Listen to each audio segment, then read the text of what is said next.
Good day, and welcome to Think About It with Jayden Miller. I am your host, Jayden Miller. Welcome on this beautiful Sunday in Phoenix, Arizona.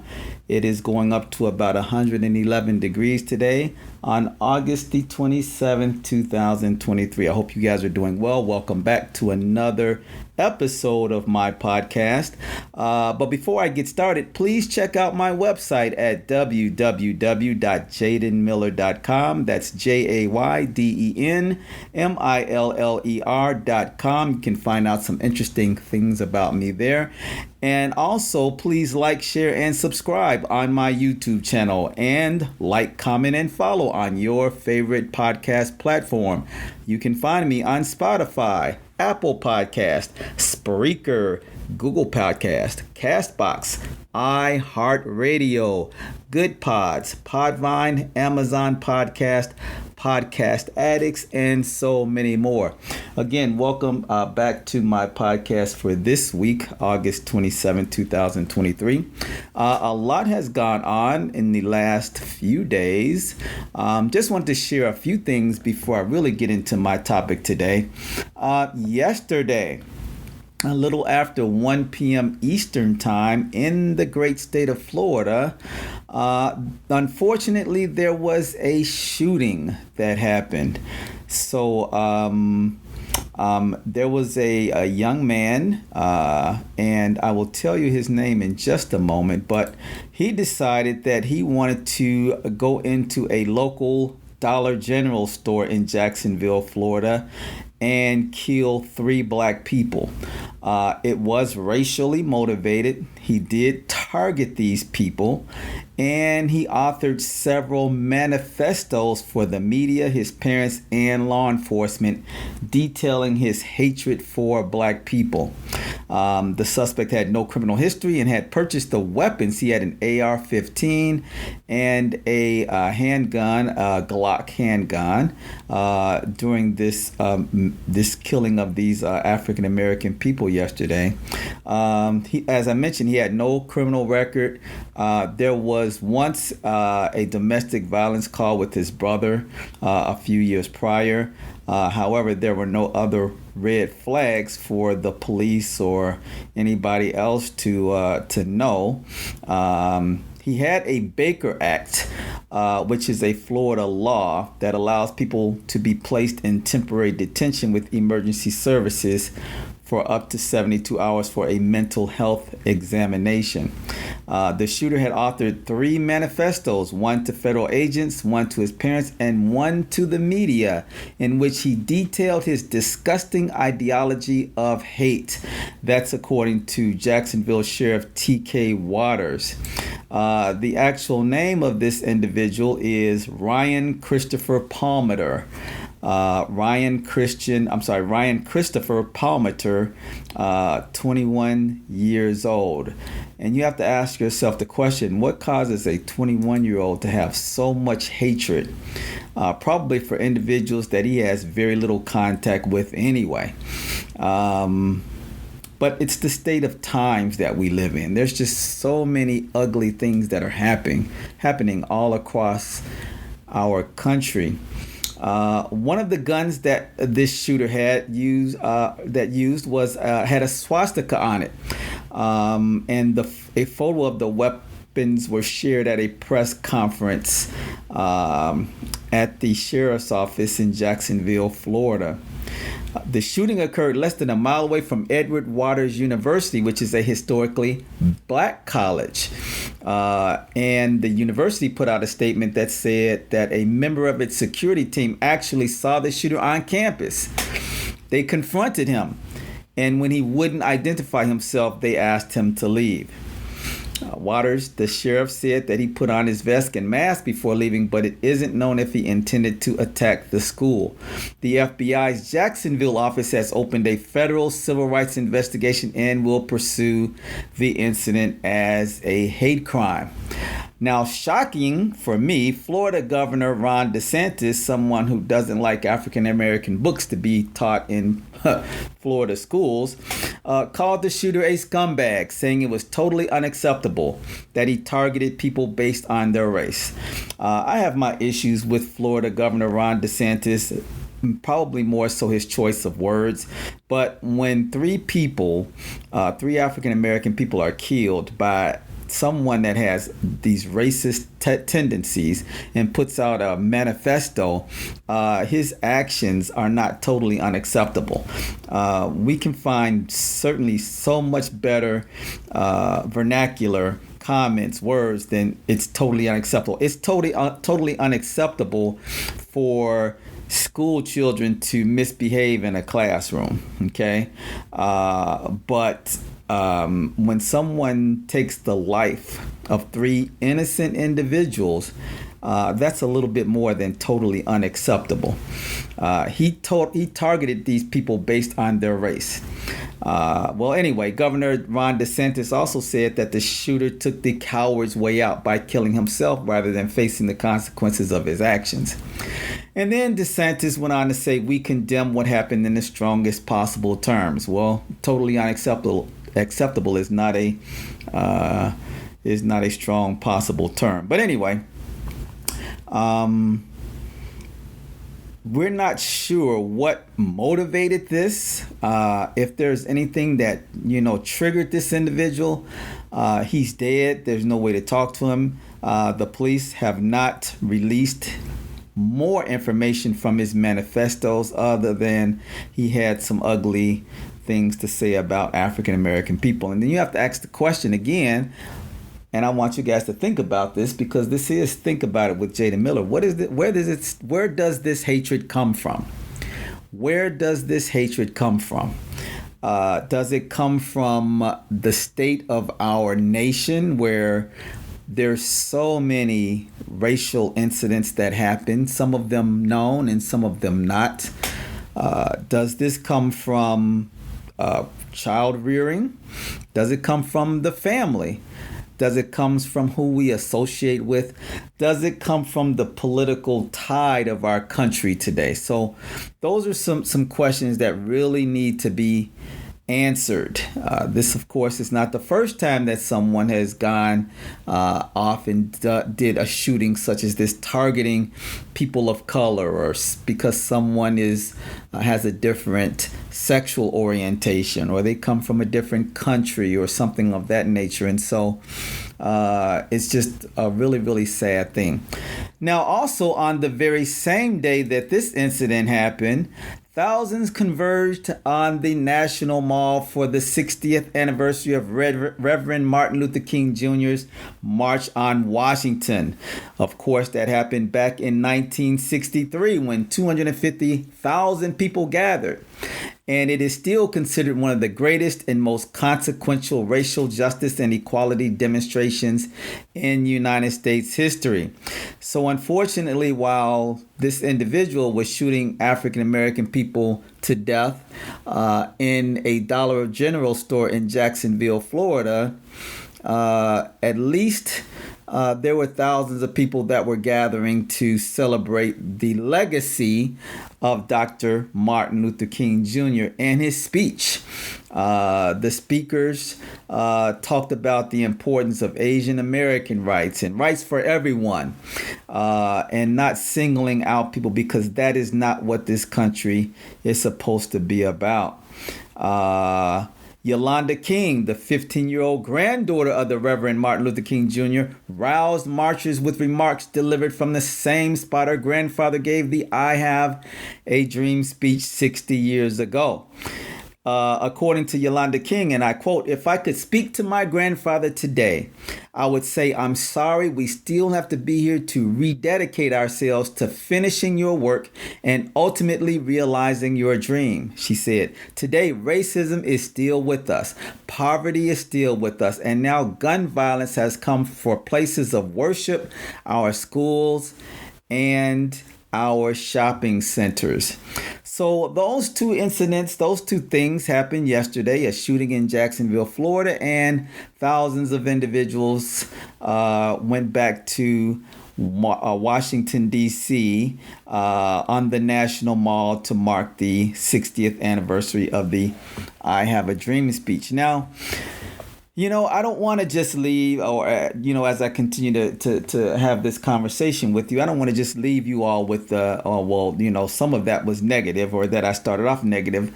I've been watching a lot of TikTok videos lately on a variety of different subjects. But I came across this one yesterday as well. And, I thought I would share this because even though we have ugly things that happen in our country, this a TikTok video that I watched yesterday reminds me that, we aren't always as bad as what we think we are. There are incidents that overshadow the positive ones, but I would beckon to believe that there are probably a whole lot more positive things that go on in terms of how we get along as different racial groups and how we should be getting along as Americans. But I saw this video of Ken Griffey Jr. and his former Seattle Mariners teammate Jay Buhner. Now, if you know anything about sports, Ken Griffey Jr. was a baseball player, and he played for a number of teams, including the Chicago White Sox and the Seattle Mariners, and his teammate was Jay Buhner. Now, Ken Griffey Jr. is African American, and Jay Buhner is a white man. But back in 2013, Ken Griffey Jr. was inducted into the Seattle Mariners Hall of Fame. And he gave a speech that night. And this goes back to, race relations in this country and how there's always hope, and that we need to see more of what I'm about to share with you. In the TikTok video, Ken Griffey is on the stage and he's, talking about his career and that. And then he looks over at Jay Buhner, who's sitting there as one of the attendees. And this is what Ken Griffey Jr. says. He says, and I'll quote, "Of all people that I would consider my brother from another mother, a guy who listens to country music, wears cowboy boots, big belt buckles. I got 17 speakers in the car, wear sweatsuits, and love rap music. Two people that are so far apart on every level became really close. And I don't know if that's the position changes that we had. I went over to right field. He came over. But there was no other person in this world other than my parents that if something ever happened to me, my wife, that I would want to raise my kids." Now, if you see this TikTok video during this speech, you'll see Jay Buhner, and he's on the stage and he is crying. He is actually crying, okay? They are best of friends, okay? And here again, you have this African-American man and you have this white man who really, as Ken Griffey Jr. said, couldn't be further apart just in terms of the things that they like. And yet, here's Jay Buhner crying, okay, like a little kid, okay, over the wonderful words that Ken Griffey Jr. is speaking to him. If we had more of that in the United States of America, this country would be a much better place. If we had less people that were spouting off their big mouths over political gains and wanting to be president and all of the other silly, ugly things that happen, including the killing of people, regardless of if it's 3 black people or 3 white people. If it's a school full of Latino kids, it's ridiculous and it's just sad that it happens. But if we have more of this happening, which I suspect does happen, we just don't hear about it as much. We just don't see it as much because the powers that be that want to continue to keep us divided as a nation don't want us to see that. They want us to focus on the negativity that happens. And so that makes it really, really sad. All right, well, let me move on to some other good news. If you guys did not know, Sha'Carri Richardson, that girl can run, okay? I mean, that's a bad girl, okay? But anyway, Sha'Carri Richardson, Gabby Thomas, and the United States women were able to hold off off Team Jamaica to win the relay, running a championship record time of 41.03. Richardson ran the anchor leg, and she was able to maintain the United States lead over a hard-charging Sharika Jackson, who ran the anchor leg for Team Jamaica. Jamaica crossed the line second at 41.21. Great Britain ran a 41.97 to get third.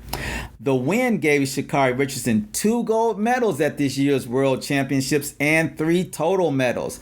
Richardson pulled off an upset in the women's 100 meters to win the event. She also raced to a bronze medal in the women's 200 meters. So congratulations to them. Congratulations to the men's team as well, because my understanding is that they won. And in fact, Noah Lyles and the men's 4x100 relay team ran a world-leading time of 37.38 to win the event. The United States men had a comfortable lead almost the entire race around the track. Italy claimed the silver, running a season best time of 37.62, and Team Jamaica ran a 37.76 to round out the top 3. So we've got winners on both sides. We've got the men, United States men winning, and we have the United States women leading. So a good day for them. I have, as I mentioned earlier, been watching a lot of TikTok videos, and a couple of weeks ago, I did a video. I'm sorry, not a video. I did a podcast. I did a podcast on NPD. That's narcissistic, and I still have a problem saying that word because it's so hard to say. I don't know who developed that word or came up with that word. But narcissistic. Here I go again. I'm going to try it again. Narcissistic. There we go. Narcissistic. I think I want to say cis too many times.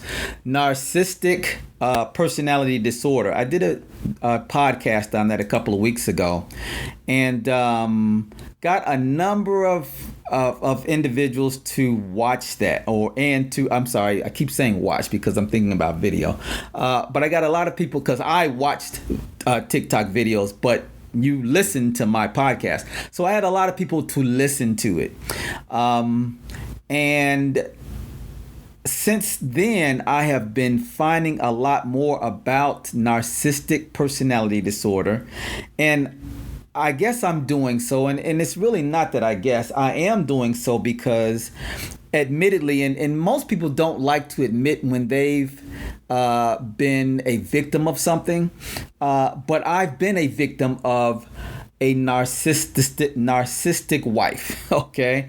Well, actually, a narcissistic ex-wife now. And abuse comes in many forms. And so a lot of times we think about abuse just being physical abuse. And sometimes we think about mental abuse. But that mental abuse is so much different, okay? We talk about emotional abuse and the trauma that comes after being abused by individuals. And so a couple of weeks ago, I laid it out. I talked to you all about narcissistic personality disorder, and I mentioned that, I am now divorced, and happily so, to be rid of that type of abuse in my home and in my life, because it can rob you of your peace. It can rob you of your physical stamina. It can rob you of your finances and your relationships with other people. It is extremely enduring, okay? And my podcast was generally geared towards men, but it was for women too. And I made mention of that a number of times, that no one should be in a narcissistic relationship, okay? And I've shared some videos that others made on my TikTok account and on my Instagram account and also on my Facebook account. And people have really been commenting and rallying around that because, narcissistic behavior in many ways is kind of covert. It's kept behind closed doors. And just like physical abuse should not be hidden, this kind of abuse should not be hidden either, because it robs people, okay, of their dignity. It robs them of their self-esteem. It can actually rob them of their lives as well. And so I've really been a proponent of making sure that I share from my own experiences how narcissistic behavior, how it occurs, why it occurs, and what you need to do to get from under that type of abuse, because it is abuse. Okay. Oftentimes, when men are the victims of abuse, it's pushed aside because we're supposed to be the stronger sex. But abuse is abuse. And abuse can have long-lasting effects on anyone, regardless of your sex.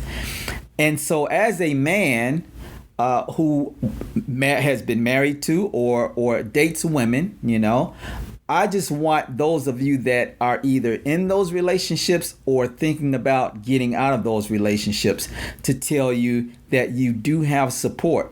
So I watched a TikTok video from a man yesterday that I reposted, and he talked about being in a relationship with a narcissistic wife for 10 years. And he went on to say that he lost a 6-figure job. He had 4 kids. He said he was 35 years old. He lost a 6-figure job. He lost his reputation in the community. But he said that he would gladly give that up to be free of this woman and her behavior. He had enough of that behavior. And so certainly no one that I know personally, and most people that I don't know, don't like when women are mistreated, whether it be physically or emotionally, mentally, what have you. But we should also have that same regard for men that have been mistreated by women, because it happens. I was watching the other day and actually listening on Entertainment Tonight and some other, and just looking at some stuff on websites. But if you guys know who Steve Harvey is, he's the entertainer. He's a comedian, and he has his own show, the Steve Harvey Show, and also he's the host of the Family Feud. Well, his wife was caught cheating with his bodyguard. So now, when men cheat on women, that seems to be such a negative for women. Such a negative. But when men get cheated on, it seems as though that same stamina, that same disregard, that same, dislike for that type of behavior is not as high. And that's the double standard that I don't like. So Steve Harvey is hurting. Steve Harvey has been, he's been abused in a certain kind of way. All right. But he's been betrayed.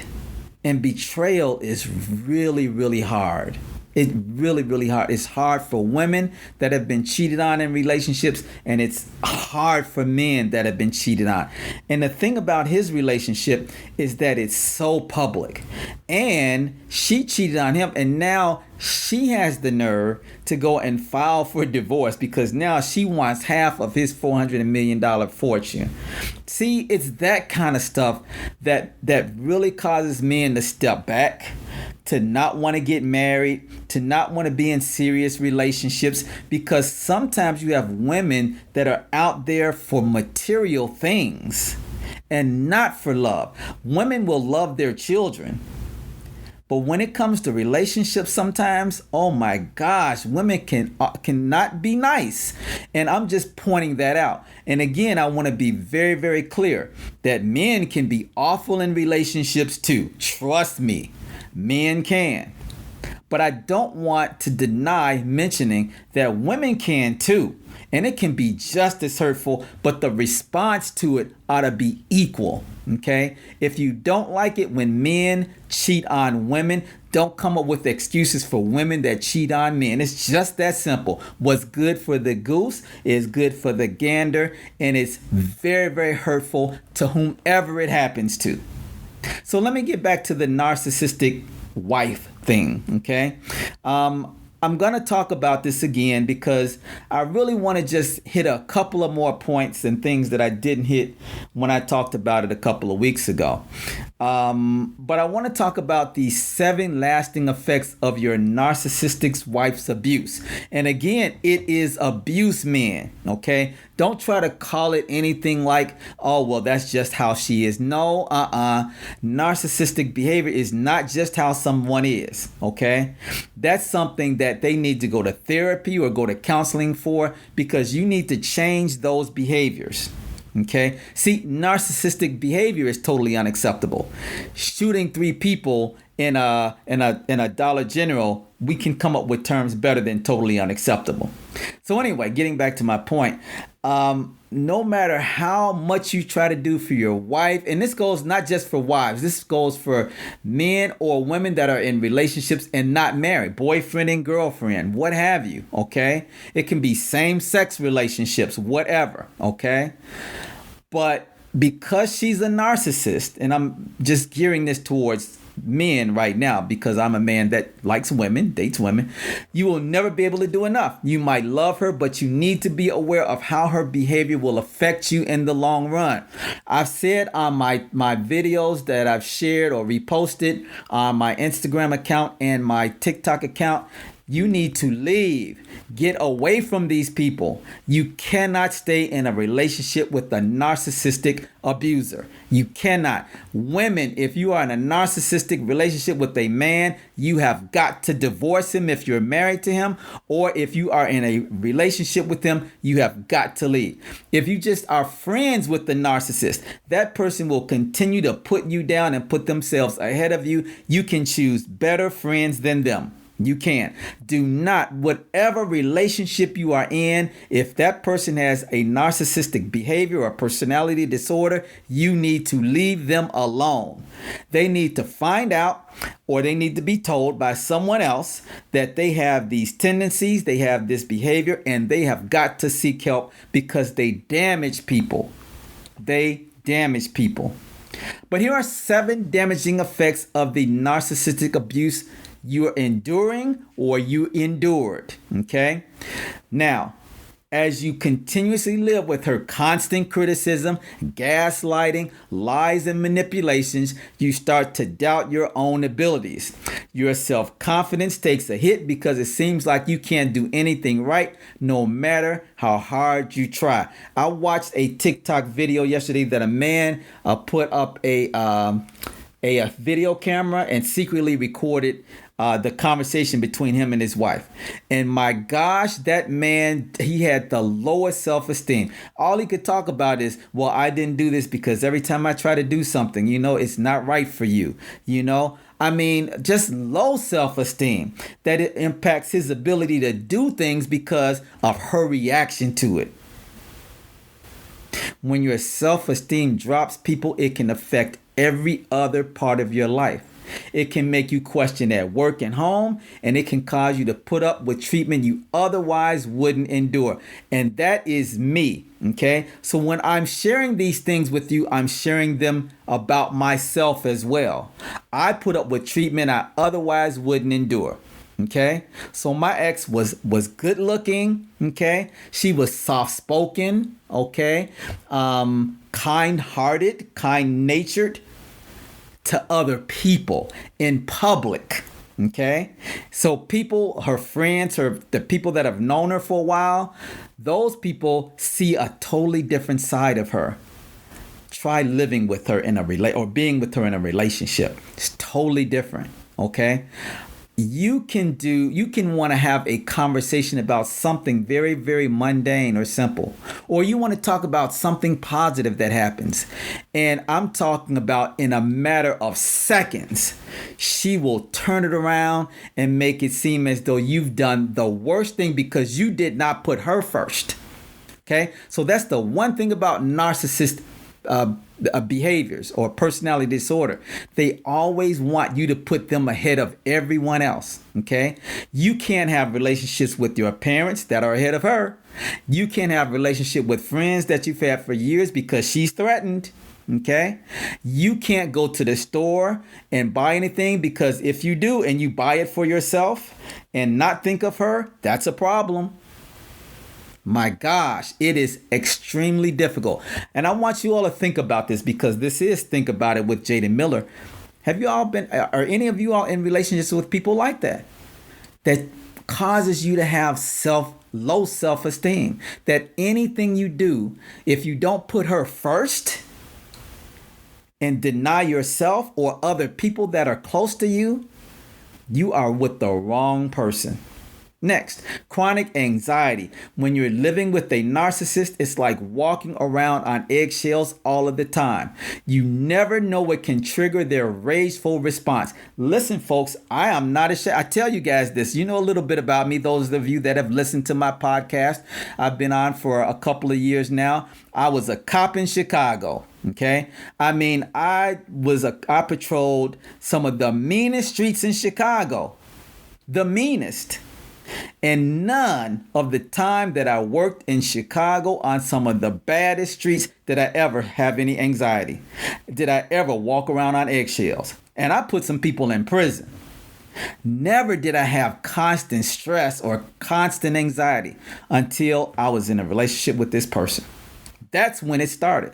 That's when I became so anxious because I'm walking around and I'm wondering, okay, did I do this right? You know, I mean, even at work, I would come home and try to share something that happened, and it might involve a female coworker.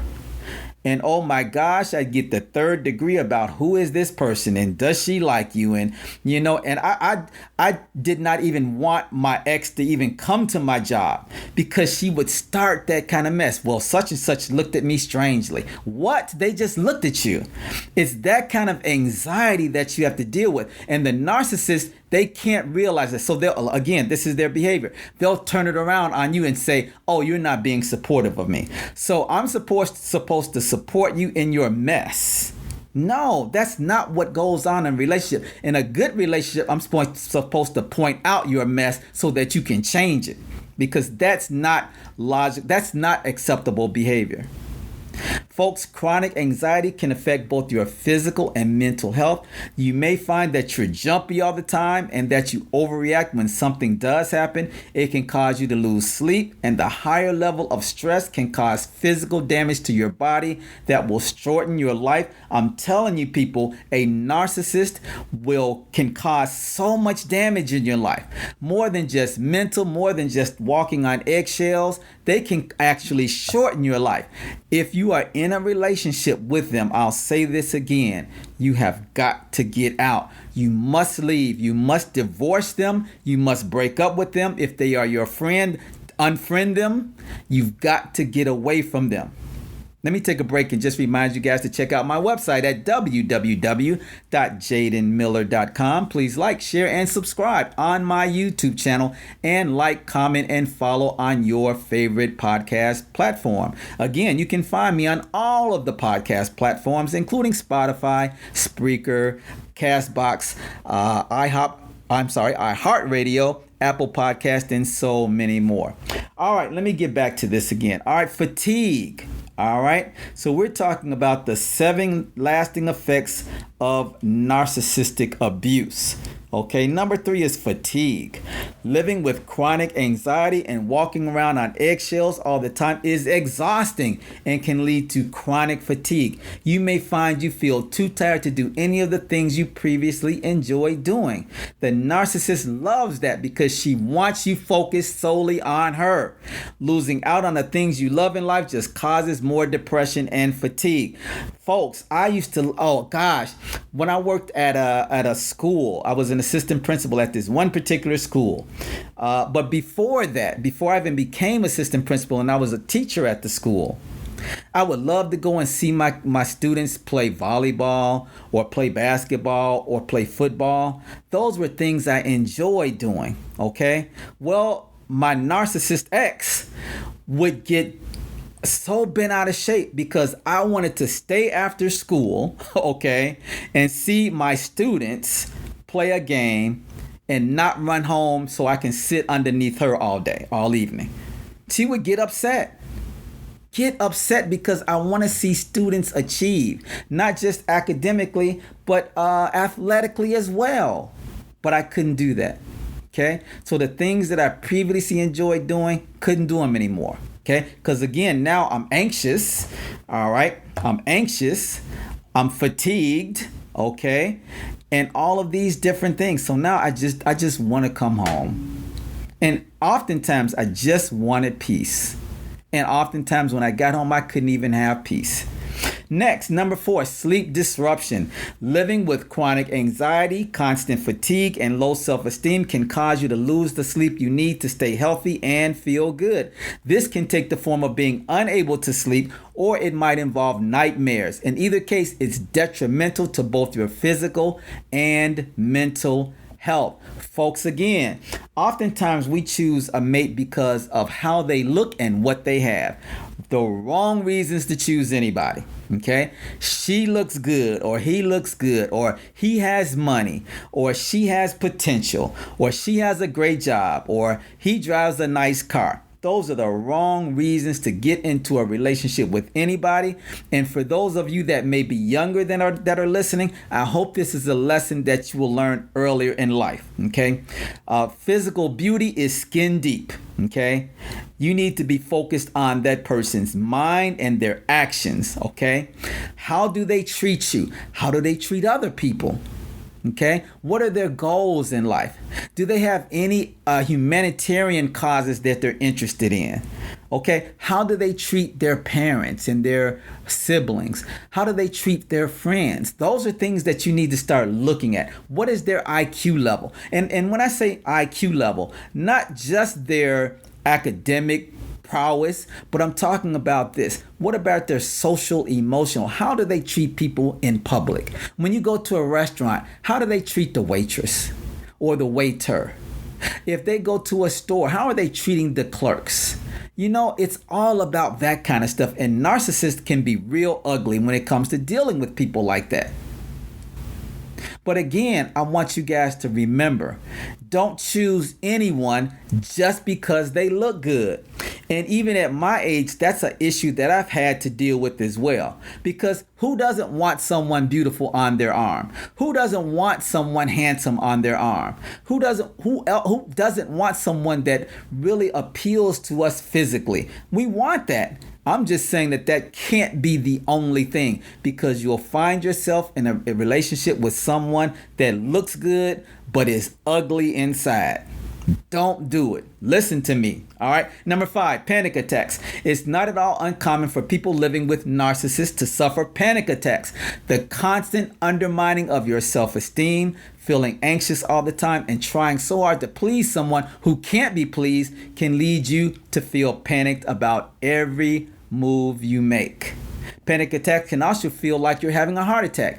You might feel chest pain and be unable to breathe properly. You might even have to go to the hospital. This is just another very damaging result of your wife's narcissistic behavior. And again, not just your wife. It can be a husband. It can be a best friend. It can be a friend. It can be someone and you're in a relationship with sorry.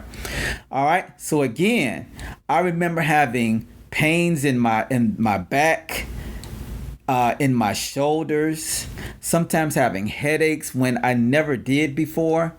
All of that is a result of this behavior because it didn't happen prior.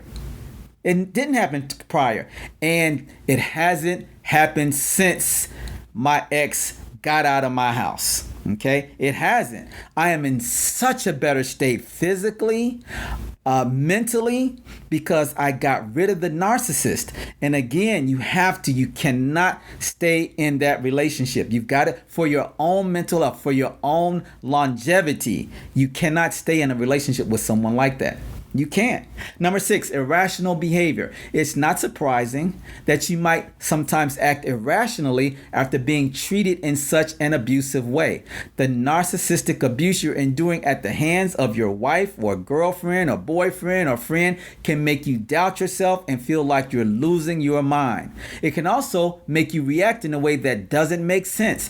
It's all part of the pattern of abuse. And so what we mean by irrational behavior is this. So you know that whoever it is, and in my case, my ex-wife, she's ready to get started on something because you can sense it now. You've been in a relationship with this person for a while now.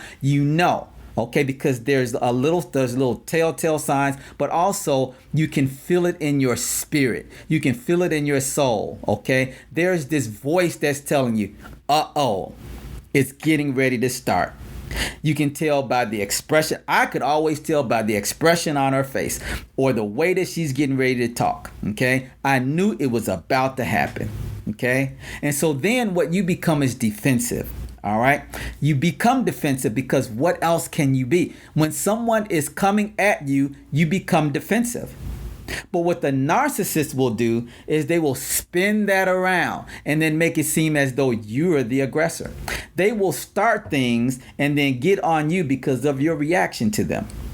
Well, if you call me a liar, how do you expect me to respond? So in my case, I was supposed to respond in a loving way, and you shouldn't raise your voice. And why? And I'm like, excuse me, you just called me a liar. I am a human being. I am upset. I am angry. Okay, yelling the word yell is a part of the English language. Okay, it's part of our emotions. Okay, so sometimes, and I'm not saying that we should yell at people arbitrarily. What I'm saying is that when there's a negative action, sometimes there's going to be a negative reaction. Okay, so if you don't start none, there won't be none. It's very simple, and that comes from the south side of Chicago. Don't start none, there won't be none, okay? And that's the thing. If there's a problem in a relationship, what we do as mature couples is we sit down and we have a conversation about it. If there is something that's bothering you, you bring it to my attention, okay, in the proper way, and we will sit and we will discuss it.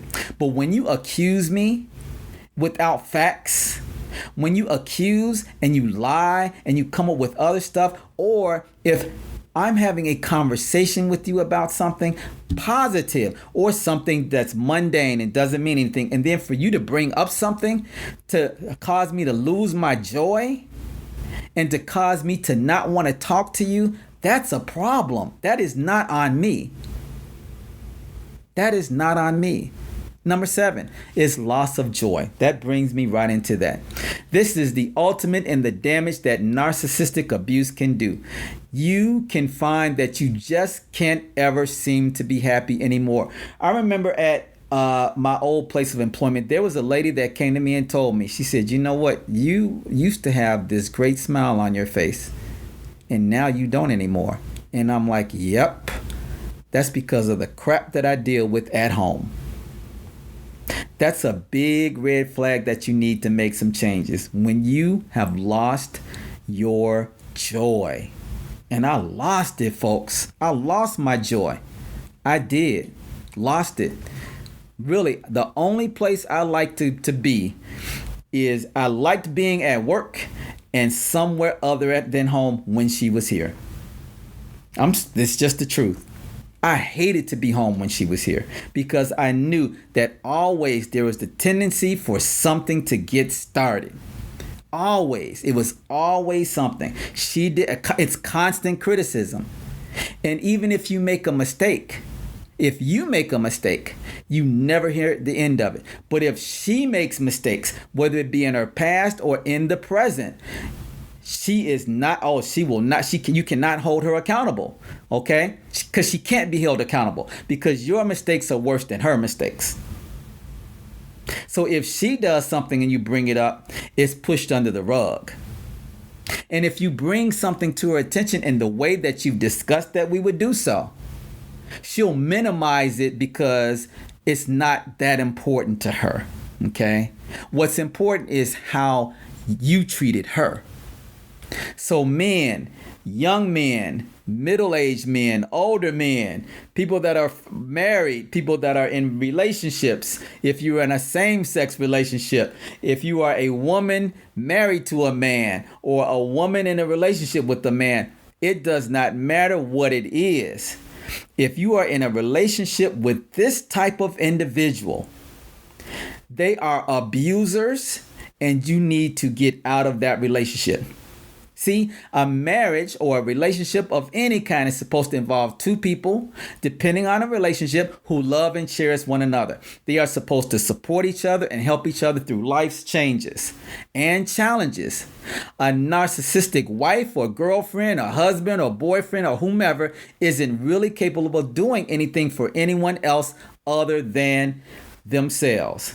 As a victim of abuse, you can suffer long-lasting damage to your physical and mental health. Okay? You can. But these are just 7 effects that I'm talking about. There are many more. Taken together, they constitute what's called as narcissistic victim syndrome. And sometimes you need to seek help so that you can get the joy back in your life. And I'm going to tell you again, the first step is to remove yourself from the presence of a narcissistic abuser. And that's what they are. Let's call them what they are. They are abusers. They are narcissistic abusers. Regardless, a woman can be a narcissistic abuser. Men, you do not have to stay in that relationship. I know how that is. You want to be the protector and the provider. You are the alpha male and all of that kind of stuff. But you're also going to have a short life living with this idiot. You cannot stay with them. Okay, there are so many other men and women and friendships in the world, people that are not narcissists, people that will be supportive of you and will love you and will cherish you and not try to reign over you and control you. That is not what you need in your life. You don't. You absolutely do not. All right. So really quickly, I also want to talk a little bit before I get ready to close is what you need to do in order to get some support. All right. Because you need to heal from this. And this is something that I am doing as well. I am healing. Okay. I am healing. Yes. I have a good cadre of friends and relatives. All right. Going to get therapy or counseling is not something that I personally need. What I need was the companionship of my friends and my family. Okay. Because in my former relationship, they were all driven away from me. Because again, when you're in a narcissistic relationship, that one person is supposed to be the center, her. Okay. So my relationships with my relatives dwindled, and my relationship with my closest friends in the world were non-existent because she made me get rid of them. Okay. Yes. In order to continue to be in a relationship and not have to fight every day about it. I mean, I recall, my friendships, and mentioning them at the very beginning of our relationship. And she held that over me till the very end of our relationship. I mean, there were men friends that I had that I was going to now and starting to talk to because, again, she had cut me off from people. So now towards the end of the relationship, I'm starting to talk to them again, and they're starting to share advice with me. And oh my God, she did not like that because she was not the sharer of advice. And in fact, in one situation, went on Facebook to find the phone number to one of my friends and called him without his permission. He's a married man with a wife. So she could let him know that she was disturbed by him giving me advice. That is narcissistic behavior. And when I pointed that out to her, she justified that. Did not take any responsibility for that at all. None. But luckily, I've got all those relationships and those friendships back. I had to go around and apologize to a number of people. I did. For now, cutting them off so that this woman could be the center of my life. And that's not to say she shouldn't have been. What I'm saying is that you can be the center, but then also there's branches on a tree. Okay. Yes, there's the trunk, which can be the center, all right, which pulls up all the nutrients out of the ground. Yes. But there are also branches. Okay. And those branches need to be fed, but they also play an integral part in how that tree lives as well. And so to cut them off so that only the trunk gets all of the attention, gets all of the nutrients, is certainly not the way that nature intended. So if you're one of those people that needs to get professional support, then I say that you should reach out to a mental health professional, because that can be a first step for you. My mental health professionals are my aunts, and my female friends that will tell me the truth, that will let me know, that are true friends and don't sugarcoat things. And they'll let me know when I'm right, and they'll let me know when I'm wrong. My male friends that stick with me, but also will tell me and say, hey, dude, that's not right. You need to fix that. That's what I needed in my life. So if you need someone that can help you identify the covert abusive behaviors of the narcissistic person, then you need to get that. You need to develop coping skills to manage this individual if you are still in a relationship with them. You need to treat symptoms of depression, post-traumatic stress disorder, anxiety, or other mental health conditions that have come upon you because of the actions of this demon. You need to challenge negative self-talk, and you need to set goals for the future. I just talked about this one a little bit, maintaining healthy relationships. One of the most common effects of narcissistic abuse may be feeling lonely or having a sense of worthlessness. And that's what happened to me. I felt lonely. I felt alone. I didn't have anybody. She had driven them all away. I couldn't talk to anyone else about it, so now I'm alone. She maintains all of her friendships.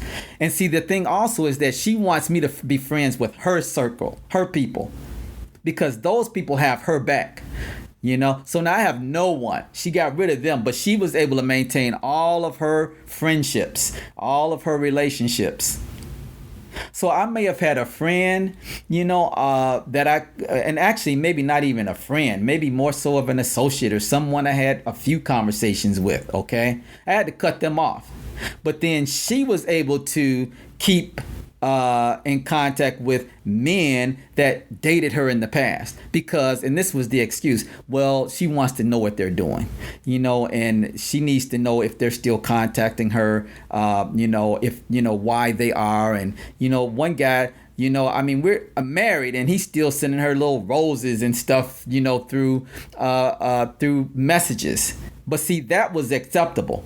But I tell you, if one of my friends, and actually this did happen, one of my friends sent me stuff on Instagram and she would be hostile. Again, folks, you cannot be in a relationship with this kind of person. You cannot. So maintain healthy relationships. Cultivate those relationships that can help you heal from the hurt the abusive relationship caused you. You should join a support group, and that can be any kind of group where there are people that are supportive of you, people that are not judging you. Sometimes they can be people that are recovering from abusive relationships. It could be a group of men or a group of women, and you all go to the movies every Saturday, or you guys go for a walk every Tuesday, or whatever it is. Something like that can be very, very helpful for you. You need to practice self-care. All right. Try to allow yourself to experience your emotions, which is what I've had to go through, because I felt that. I felt guilt, confusion, regret, grief, sadness, anger, and all of my feelings are valid, and so are yours. The narcissist will tell you that your feelings are not valid. And that's what happened even in my relationship. If I couldn't feel guilt.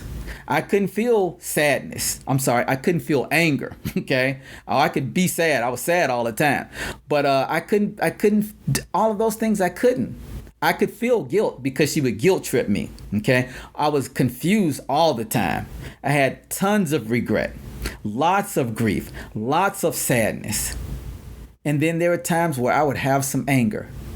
But now afterwards, I feel guilty that I allowed this person in my life. I feel guilty that I didn't see the signs, and there were many of them. Before we got married, there were a ton of them. There was the anger, there was the physical abuse, there was the destroying of things. Yes. When I was confused, I should have listened to that small voice that we hear. When there was regret, I should have done something about it so much earlier. When there was grief and sadness, I should have been able to reach out to people, and I couldn't. And when there was anger, I had to channel it in another direction when I should have been able to express that. Your feelings, people, are valid, and you need to have them. Don't let anyone tell you you can't have them. So practice self-care. Maybe yoga or dance lessons or sessions, art therapy. I'm a photographer, so that's where I find where I can practice my self-care. And let me share this with you guys too. You know, I would take my ex with me on photography sessions, okay? And boy, what a mistake that was, because I was not able to be myself. Now I want you all to think about it with Jayden Miller, and you can also tell me what you think, all right? But I was on a photography session. This happened last November, okay? And I'm photographing the bride and her friends as they are coming up to a particular place at the reception. And so one of her friends meets up with the bride, and the friend sticks her tongue out towards the camera and does something else that's silly with the bride. So now, my job as a photographer is to do what, folks? It is to capture images. It is to capture the wonderful moments that are happening for this lovely couple, okay? This woman, whoever she was just having fun with the bride.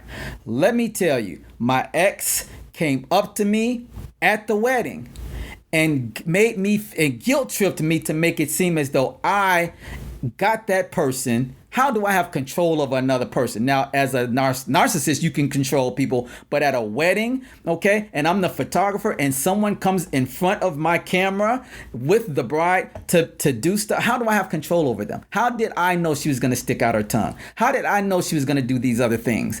But my ex guilt tripped me and made it seem as though I'm the one that got that person to do those things, and that I forget the word that she used for it. Maybe it'll come to me in a couple of seconds or so. But made it seem that I was the one causing her to be sexually suggestive. And I'm like, excuse me? I'm the photographer. I have no idea what this. So now for the rest of the freaking wedding, my job is to photograph and make people feel good about themselves. Now what is it? Now I'm feeling guilty. Okay? For what reason? I did nothing wrong. Now I'm feeling guilty. Now I'm walking on eggshells. Okay? That's what I'm talking about, folks. You can't be in a relationship with this person. So all my attention is supposed to be on my ex at a wedding that I'm being paid for, when my attention is supposed to be on capturing images. I am working. Okay, I'm working. I'm sorry, I don't have time to be focused on you at the moment. These people are paying me to do a job. But the only thing she could see is this woman, making the sticking out her tongue, and making it seem as though, oh, well, she's, like she's coming on to me is what it was. And I'm like, that lady does not know who the heck I am. She's doing it because there's a camera in front of her face. Again, it's that type of behavior. That's the kind of person I was dealing with. And so on the ride home, it was hell, because now here's the guilt tripping. Well, I wasn't going to bring this up, but, and I'm like, see. And so now I'm trying to explain. I'm at a wedding. I'm not trying to, you're my wife. I'm happy to be here with you. I'm happy that you're helping me. Okay. But I'm not responsible for how someone else acts when I'm taking photos. Gosh, Folks, there is so much more. And let me tell you, healing is a continuous process. Okay. So what I want you to do, if you've been, just again, if you've been in a relationship like that, you've got to heal. Okay, so I mentioned art therapy. Photography is mine. So now when I go on photography sessions, I go alone and I have my joy back again. I can actually tell a bride or the bridesmaids, you look beautiful, instead of wondering what my wife standing across the room is going to say, because I told someone else at their wedding that they look beautiful in their dress. Journaling is another way. Listening and dancing to music. I used to love to listen to music. That all went away. So now I do that, and I'm using positive affirmations. And so again, folks, I just want to share with you some of my experiences dealing with the narcissist.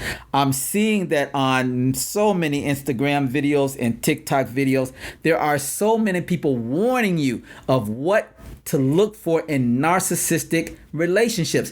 And this is the thing. It's not, I'm not listening to just men. There are women coming on telling men what to look for in women that are narcissists. So it's not a sexist thing. It's not a men against women thing. There are women that are saying, listen, I have suffered this abuse. But also, there are men that have suffered this abuse. And men, when you're dealing with women that are narcissists, you've got to have some strategies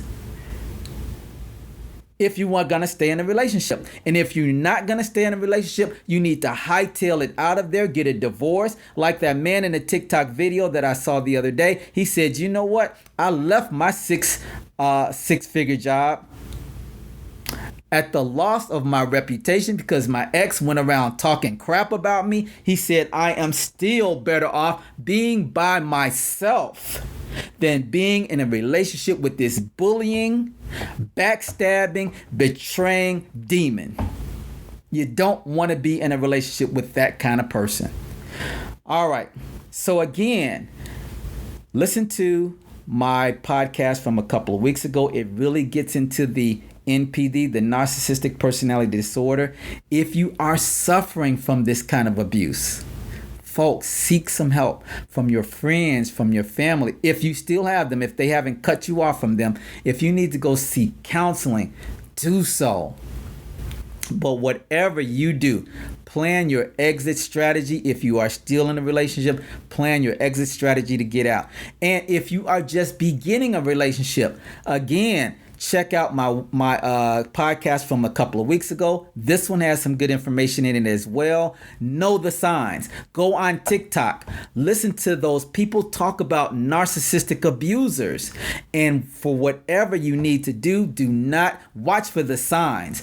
And if this is not the relationship for you, then you need to get out. Be honest and tell them, listen, I can't be in a relationship where I'm walking on eggshells, where I can't be myself, where I feel as though you have to be the center of my attention at all times and I can't have a friend or a family member. No, I'm sorry. I've got to walk away from this. And hopefully that narcissist will start to find ways to change their behavior.